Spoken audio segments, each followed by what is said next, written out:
3, 2, 1. Los claros y oscuros del 2009. Si algún elemento definitivo podemos encontrar en el año político 2009, es la profundización y a la vez el deterioro del modelo neoliberal, llegando incluso a su notorio cuestionamiento ideológico, pero sin que se produzca todavía desafíos políticos nacionales de envergadura al mismo. En el año que termina hemos sido testigos de movimientos sociales significativos, el más importante de los cuales fue el movimiento de los pueblos amazónicos contra la amenaza de que les fueran arrebatadas sus tierras por la vía de entregarlas en concesión sin consultarles previamente, tal como manda el convenio 169 de la OIT firmado por el Perú. La premura por legislar sobre la concesión de las tierras indígenas tenía como objetivo, tal como se descubrió en el debate, adecuarnos al TLC con los Estados Unidos. Este movimiento, que tuvo su momento culminante en el denominado Baguazo, ha tenido un relieve singular porque cuestionó el núcleo del modelo, una de cuyas patas son los famosos TLC, que consiste en reafirmar al país como exportador de petróleo y minerales. Las demandas indígenas no pueden solucionarse si no se cambia el modelo primario exportador, y uno de los instrumentos del mismo, que son los mal llamados tratados de libre comercio. De allí que el gobierno haya optado por la represión y las mecidas al movimiento amazónico, porque no se puede hacer otra cosa sin cuestionar sus cimientos.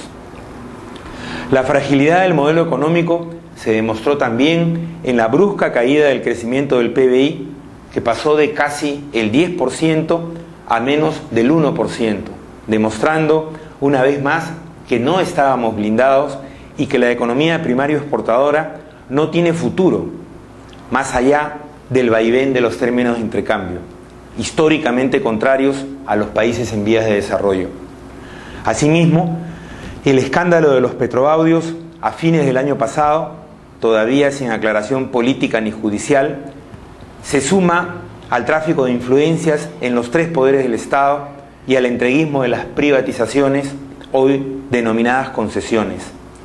En el primer caso, destaca el indulto escandaloso de notorios fujimoristas, como es el caso de José Enrique Crucillat, que presagia el indulto del propio Fujimori. En el segundo, la entrega del puerto de Paita y la incapacidad para renegociar los contratos del gas de Camisea. Se convierten estas en dos perlas más en la expropiación de bienes públicos que viene ocurriendo en los últimos 20 años.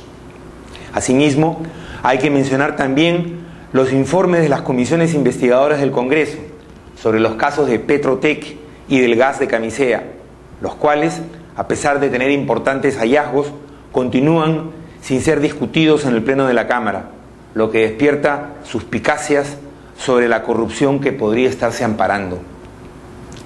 El gobierno de Alan García, a la cabeza hoy del modelo neoliberal, se recupera tímidamente de las derrotas que sufriera con las caídas de los gabinetes del Castillo y Simón, producto sucesivo de los petroaudios y de Bagua. Esto le permite continuar a la ofensiva sin un rival claro que le dispute el terreno.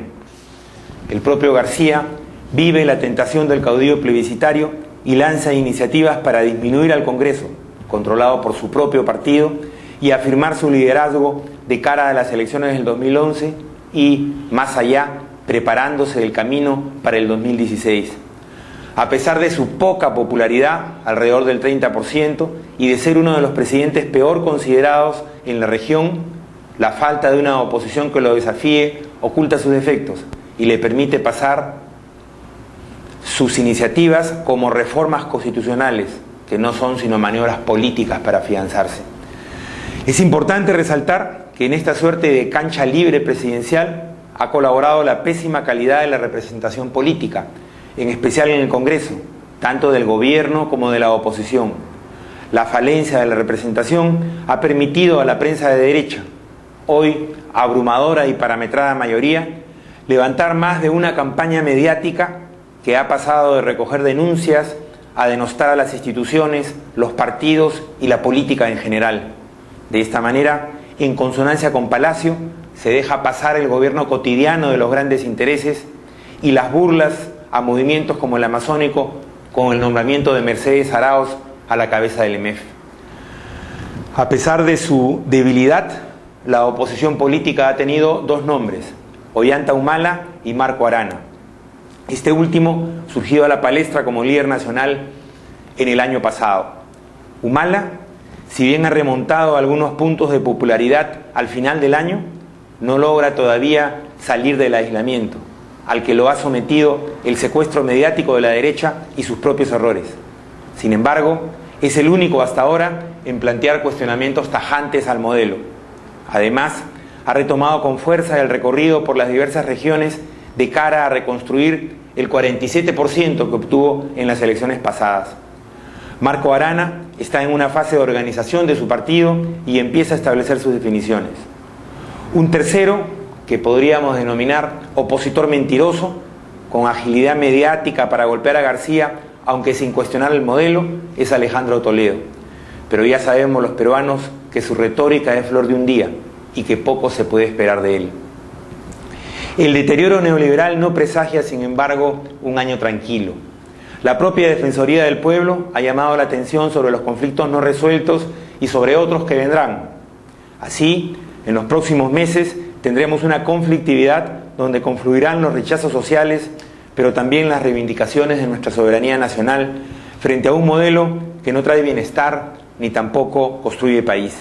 Así, las condiciones están dadas para que una alternativa distinta a la imperante se desarrolle en el próximo año electoral.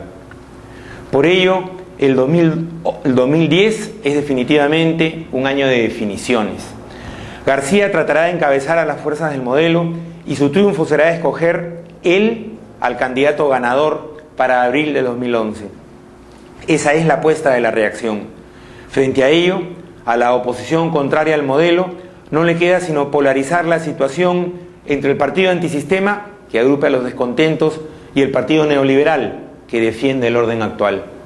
Si esta polarización se produce y consigue un candidato lo suficientemente agresivo en sus planteamientos, habrá posibilidades de cambio. De lo contrario, volveremos a tener más de lo mismo. Otro gobierno elegido que administre los intereses de los ricos con el temporal consentimiento de los pobres. Muchas gracias.